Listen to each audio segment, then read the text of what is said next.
So I have very strong feelings about these driverless cars, these autonomous vehicles. They're now in LA on my streets, right? Not my streets, but the city that I live and drive in. And do I see them as a threat to drivers, the people that I represent in my channel? 100%, yes, absolutely. I see them as a threat. Do I think that all the testing and putting these vehicles, Waymo cruise vehicles, onto the streets of San Francisco, Austin, LA, do I think it's way too early? 100%, right? They should be taken off the grid. They should be tested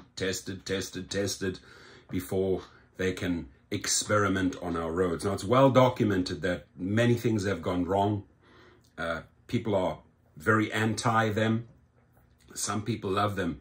But I want to share with you, out of my private clientele, right? These are highly educated and successful individuals, these private clients, about 350 plus of them. Every single trip that I take now, one by one, whether it's an individual, a couple, or a group, I ask them, do they know about Waymo and Cruise? Every single time they know about it, right? That they've heard the names. And I always ask them, how do you feel about those vehicles being on the roads? And there's just one common theme here. It's too early. And my final question that I ask them is, would you get into one? Absolutely not. Don't trust it, right? So the word trust. So I don't think that and these are super intelligent, successful people, right? If they say we don't trust that, the answer is based on experience, intuition, feeling, gut feeling. Nah, I wouldn't get into one. But they're in LA. I've seen them drive around. The ones that I've seen, Waymo, have always had a driver behind them. Now, apparently, they're releasing them without drivers. If I do see one, will I drive close to it? Yes. Will I test it? Will I brake in front of it? Absolutely. I want to see how these things react, right? But I still think we're far away. And also a little bit saddened that, like, California is really, the state that I live in is really pushing these things, right? I do think, I still strongly feel, and this is just a gut feeling, this is just like my intuition here, is that there's, you know, there's some inside deals done between politicians and, you know, whether it's mayors or the governor, with these businesses, giving them access to these type of roads. Now, Austin is also another tech capital. Not sure how they got onto the roads of Texas, but in California here, they seem to have free access, try it out, experiment with the people. And I just think it's plainly wrong. And I'll fight it till the bitter end, right? At least try to keep them out as long as possible until they are truly ready. Section. It's so far, it's staying out of the crosswalk. This is LA. It is slightly in the crosswalk. Well, the self-driving taxis that are rolling through the streets of San Francisco and Phoenix are now here in Los Angeles. Google's Waymo is a 24/7 autonomous ride-hailing service, and for the next several weeks and months, different LA neighborhoods can catch free rides. Joining me now is Time Out LA's Michael Giuliano, who took one out for a spin himself. And I have to ask you, first off, thanks for joining us. Yeah, of course. Where were you able to test this out, and how did it go? So I was in the first stop, which is like the Santa Monica and Venice area. So I specifically took this from the southern edge of the service area in Venice, up mostly Main Street and Pacific Avenue to kind of just south of the Santa Monica Pier. It was about a 2-mile ride each way. Okay, so tell us about the Waymo One tour and the free rides. I mean, it's happening for, I mean, you're Michael Giuliano, but can anybody do it? Yes, as of today, anybody can do it if you have an access code. I was invited to check it out just a couple days earlier. But yeah, from now into November, they'll be cruising around Venice and Santa Monica. And then every few weeks, it changes location.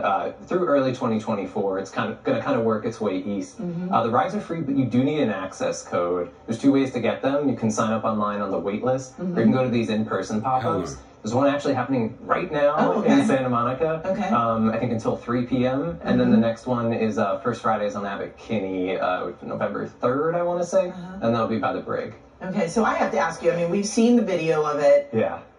What is it really like when you're sitting there and you're seeing the steering wheel move? And I mean, you couldn't jump up there to hit the brakes if you wanted to. I guess you technically could, but you're not supposed to. No, but I mean, like, if you see something about that, I mean, like, is it nerve-wracking, or did you feel comfortable? It's surreal, it's nerve-wracking, it's exciting, it's mundane, it's safe, it's a mixture of all of those things. It's like you first step into the car, and it's like, good afternoon, and your name is on a little screen, and there's just you hit a button to start the ride, and it audibly walks you through all, like, the safety features.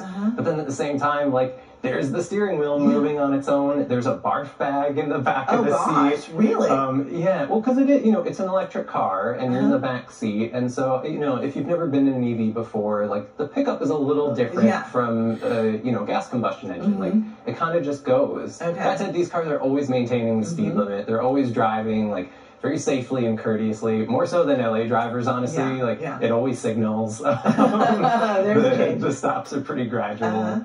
But yeah, it's, just seeing that steering wheel shifting without anybody in the seat is truly wild. Yeah, and fun.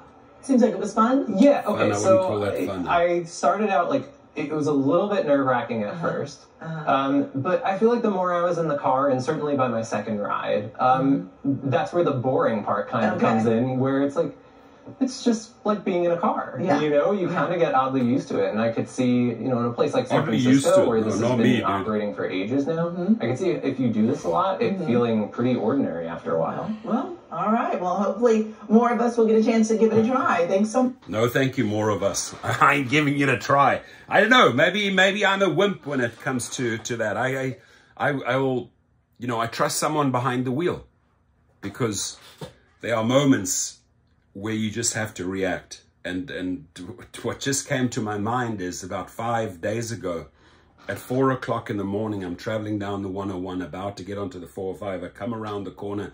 People are really moving at that time of the day. They're moving fast. And the highway lamps, they've replaced them with these LED lights. So the lighting is terrible on the highway. It's really, really dark. I come around the corner, and there was a vehicle in an accident over 2 lanes. It was a split millisecond decision. I just missed that vehicle that was parked in the middle of the road, coming around on the highway, around a corner. I flew over the embankment, just made it around, and then I hear boom, boom, 2 cars behind me hit it. Right, so I came around the corner, it just happened, swerved, got around it. I don't know, can an AV react like that at 4 o'clock in the morning when it's literally a split second? Now, as a human, you got to be awake. If you're slightly tired, you're going to smash into the back of that, right? You got to be, you and I know, you have to be alert at all times. You have to know 360 what's going on around you. Now, an AV obviously also works the same way. They know 360 what's moving around them. But there are certain situations that I believe they may not read, and that a human can use, their intelligence and react accordingly. But we shall see. I would hope that these vehicles would have another 3 to 5 years of off-grid testing, and then gradually be introduced. But hey, there are higher powers that govern this. I fight for the drivers. These things are taking away our jobs.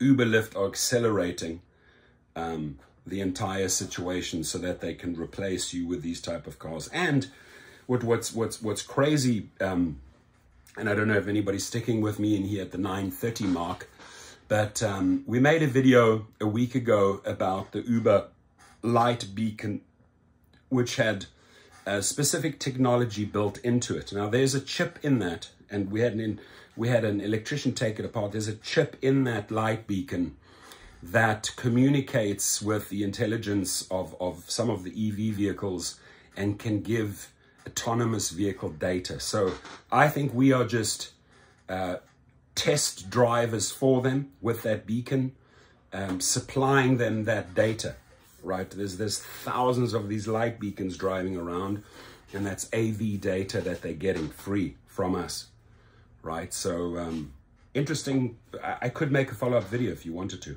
but God bless you all. Please be safe on the roads. Watch these things, these Waymos and cruisers, because they're not, just keep your distance.